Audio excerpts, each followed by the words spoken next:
நான் கொண்ட திட்டங்கள் சிறிதாயினும் ஐயா எனக்காய் உன் திட்டங்கள் பெரிதல்லவோ.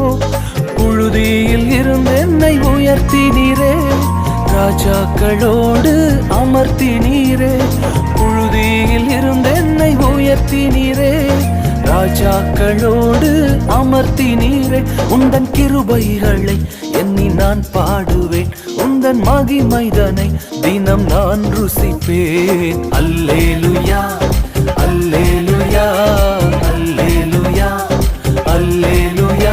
உம்மை உயர்த்துவதே எங்கள் நோக்கமையா, உம்மை பாடுவதே எங்கள் மேன்மையா. உம்மை உயர்த்துவதே எங்கள் நோக்கமையா, உம்மை பாடுவதே எங்கள் மேன்மையா.